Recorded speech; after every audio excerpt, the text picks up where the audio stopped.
Yowie wowie. That's one way to describe the show. Hello again, and welcome to another episode of Sigdaddy's Wrestling Show. I'm your host, Skylar Sigdaddy Sigmund, riding solo today, ready to give you my reaction to AEW New Japan Pro Wrestling's co-promoted show, Forbidden Door. Thank you all for listening once again. If you haven't already, make sure to check out our last episode of the show with me and J.O., where we talk about the 5 wrestlers who we'd want to back us up in a fight. If we ever got in a fight, who we'd want to back us up. If we got into a little brouhaha. And without further ado, let's not waste any time. Let's get into this. Last night, about 24 hours ago, at the United Center, AEW New Japan Pro Wrestling's first ever co-promoted show, Forbidden Door, took place. And boy, there was a lot of injuries coming into this. There was a lot of changes made, last minute sicknesses, injuries, all the stuff. Where AEW and New Japan kind of just could have been like, whatever, just kind of rested on their laurels and been like, well, we're just going to do the show and try to make as much money as possible and not give the fans what they want. But no, they put out a great effort. 9 matches on the main card, 4 of which on the buy-in, 4 of them on the buy-in, I mean, goodness gracious. 4 of them on the buy-in. Honestly, full disclosure, I didn't watch the buy-in. I had already watched 3 hours plus of wrestling earlier that day, which will be our next episode of the show. TNA Slammiversary 2006 review with me and J.O. Make sure to check that out when it drops, which will be dropping shortly after this episode drops, or approximately the same time as this one. But let's get into it. 9 matches on the main card. That's what we'll be covering today, giving my reaction to this show. First match of which, Chris Jericho, Sammy Guevara, and Minoru Suzuki, the Murder Grandpa, versus Eddie Kingston, Shota Umino, and Wheeler Yuta. This is for the advantage in Blood and Guts, which is happening this week on Wednesday on AEW Dynamite. And they did a nice little storytelling piece at the beginning of this match because they showed a video package. So it was Jericho's match with Kenny Omega at Wrestle Kingdom back in 2018, if I'm correct. Umino was a young boy who got attacked by Jericho during his match, which I like that storytelling aspect. Wish they would have done that a little bit more on TV to just give a little bit more of a backstory beforehand. But nonetheless, great match, great opener, great way to kick off the show. Some highlights, Yuta Germaning, is that a word even? I just made it up. Germaning Jericho many times in the early stages. I gotta say this. Suzuki and Kingston's face-off at the beginning was freaking awesome. That was badassery all around. It was the chop fest. Kingston's already just takes the straps down, and he's just like, let's go. Absolutely fantastic. Crowd pops huge for that. Suzuki's song is so over in arenas, it's ridiculous. Everyone was singing Kaze ni Nare. Kaze ni Nare. Gosh. Kaze ni Nare. Okay, yeah, there we go. Kaze ni Nare. Good, I got it now. All right. Don't butcher me, internet. Don't go after me, please. But Sammy's shooting star press was also a highlight to the outside. That was freaking awesome. I've not been a big fan of Sammy Guevara recently, just because of the relationship being exploited on TV. It's getting crowds to react, so that's a good thing. That's certainly a good thing. But I just love this 6-man tag to open things up. Jericho pins Umino after the Judas effect, and good opener, fun, hella fun. That's what I wrote down in my notes. And then we get the next match, which is the winner-take-all tag team match for the IWGP Heavyweight Tag Team Championships and the Ring of Honor Tag Team Championships. So it's the Great O'Khan and Jeff Cobb defending their IWGP Heavyweight Tag Championships against Roppongi Vice, Rocky Romero, and Trent Beretta, and the ROH Tag Team Champions and FTR, Dax and Cash. And a little bit early on, I was a little nervous as I thought Dax was actually legit hurt, because if you know FTR's history, they have a bit of a history with the injury bug, unfortunately.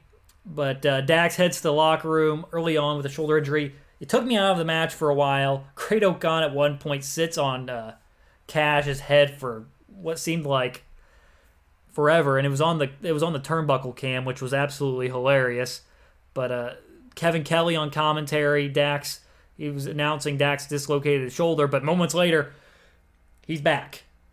Dax is in the match, which got a huge pop for that. I gotta commend the commentary team early on. I love the trio of Kevin Kelly, Excalibur, and Taz. Great pick for the early portions of the show. I wish they would have just done the whole show by themselves, because I think they could have done it as well. They brought in some other commentators during the match, including into the booth, including Caprice Coleman, Jim Ross, and Tony Schiavone at certain points. And I think maybe Caprice was involved in this tag match. But anyway, Dax returns. Dax actually hits multiple Germans to Jeff Cobb, which is quite impressive, because if you know Jeff Cobb, he is not a small man. He is a big, big man. FTR gets some big chants during this. There was one point where there was a botch, and the crowd let referee Paul Turner know about it, where he looked like he screwed up a 3 count for Rocky Romero. It was all made up for at the end for a huge pop when FTR hit the big rig and won the IWGP Heavyweight Tag Team Championships and retaining the ROH Tag titles. This was still a good match. Not my favorite of the night for sure, but FTR is on a roll beyond. They're on a roll that's unparalleled right now in tag team wrestling. They're holding the AAA Tag Team Championships as well as the Ring of Honor Tag Championships, and also now the IWGP Heavyweight Tag Team Championships.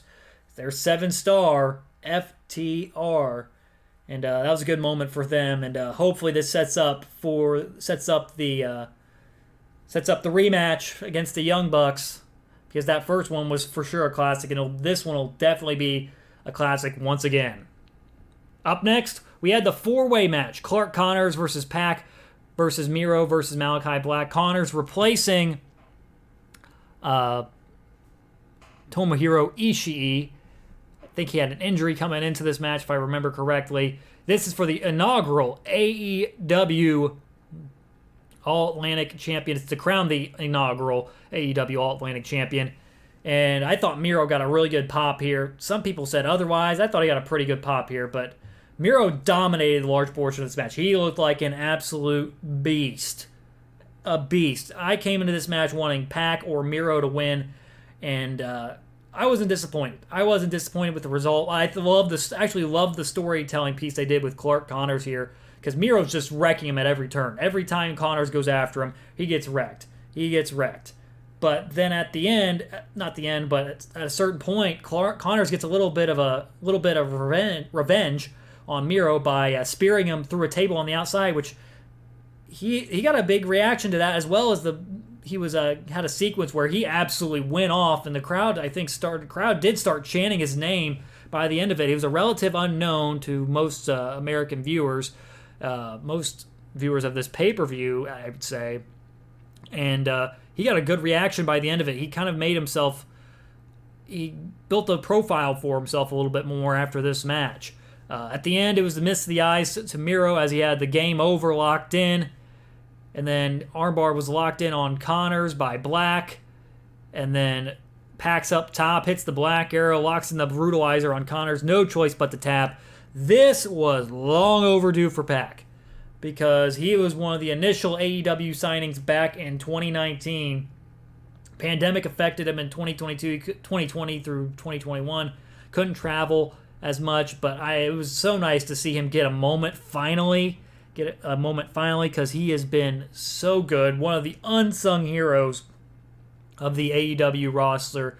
He always delivers when he needs to. It was a really good moment for him. Happy he won the title. I don't like the title being added, but if it's going to be used for this purpose, yes, let's do it.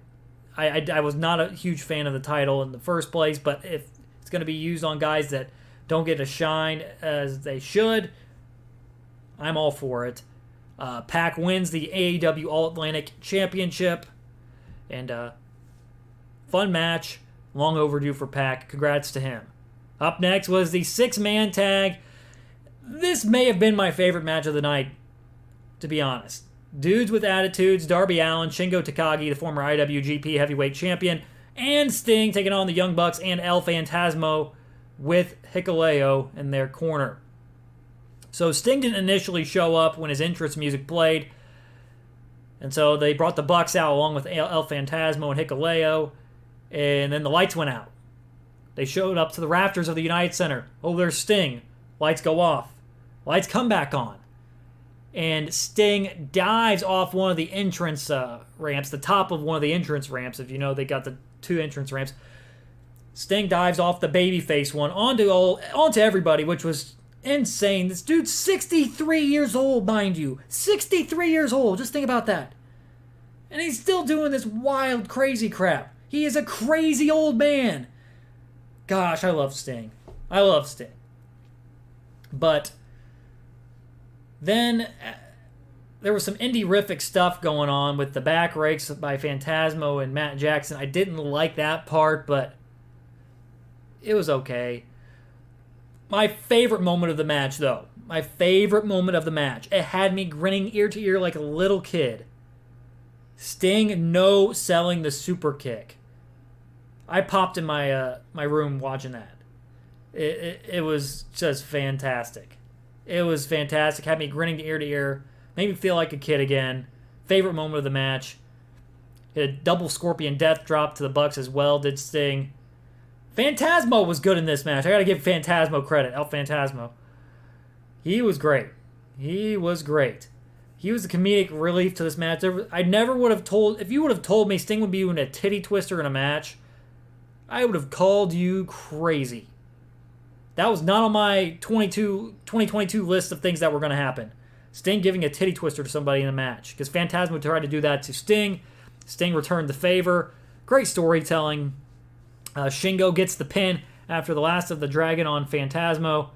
I like that the dudes with attitudes went over. This one was I was kind of curious on who's going to take the pin. I was thinking it was either to be Takagi or Phantasmo or Darby. I don't know who, but I was hoping that dudes with attitudes wouldn't lose, but they didn't. And Sting and Phantasmo were my show stealers in that match for sure. Probably one of my favorite matches of the night. Then we get Toni Storm versus Thunder Rosa for the AEW Women's World Championship. I thought this was a pretty solid match up until late. Something just fell off. Good match though. It was a good match though up until that point. And there's a couple finishes on this show that were kind of odd, but Thunder Rosa wins after using Dustin's finish, the Final Reckoning. It was okay. She's playing off of Dustin getting not trained, but her mentor being Dustin Rhodes. Not so sure about it, but I get it. I don't know if I don't think Tony was injured, but I don't know. The finish just seemed kind of off for me. Fans were like, what? What happened? But Thunder Rosa retains her AEW Women's World Championship against Toni Storm. Probably not my favorite match of the night, but it was still good. Like there was not a terrible match on this show at all. Everything was solid to great. Solid to great. Another great match here. Orange Cassidy versus Will Ospreay for the IWGP United States Championship. Ospreay defending his title, but he doesn't have the title. Physical possession of the title. It's Juice Robinson who is in possession of it. But Ospreay's in-match heel tactics were absolutely brilliant. Putting his hand in Orange Cassidy's pocket, flipping off the crowd. All that was great. Orange Cassidy, love him or hate him, delivers in a big-time situation when he needs to, and he did so here. The pacing was a little slower. They built up to a great finish. It was a chaotic, wild finish, but very, very fun match. I didn't know Cassidy had a moonsault in his arsenal until then. That was cool to see. Hit that tornado DDT off that. The exchange in the beach break was epic. Just the exchanges overall were great. Cassidy kicked out of the hidden blade, which is that running back elbow by Ospreay to the back of the head. But Ospreay follows it up with the Stormbreaker to retain the U.S. title that Juice Robinson holds currently. But what was cool was the post-match is Shibata shows up from New Japan. He had to retire a few years ago. I think, if I remember correctly, it was due to a brain injury.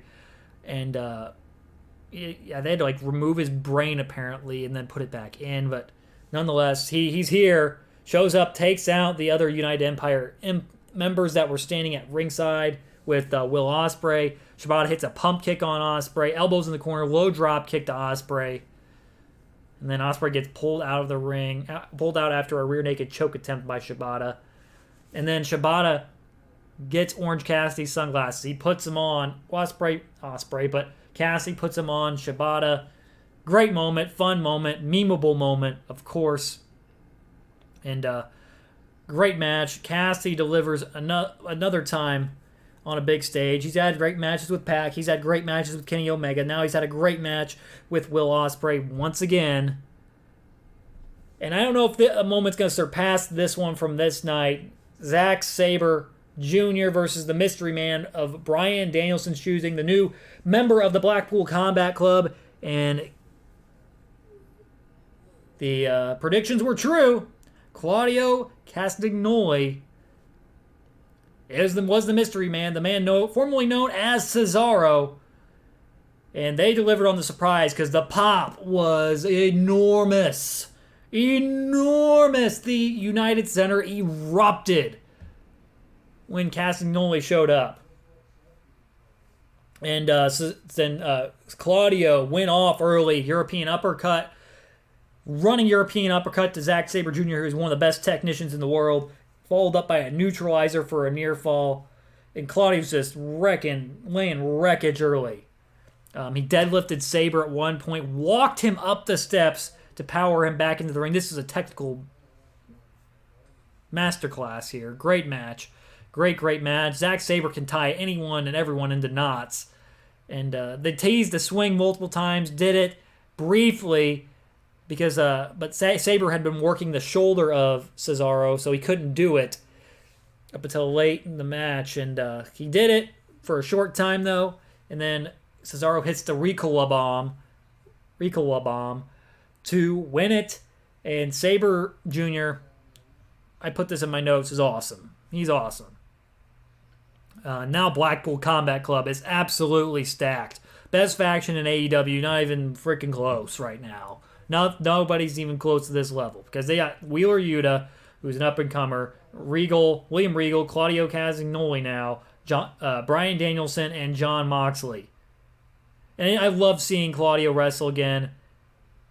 It was great. He's always been an underrated performer, always super underutilized by WWE. Was never utilized to his maximum potential in WWE. They just saw him at this certain level, and he was never going to get past that level. That's the case with a lot of guys in WWE these days who end up flourishing elsewhere.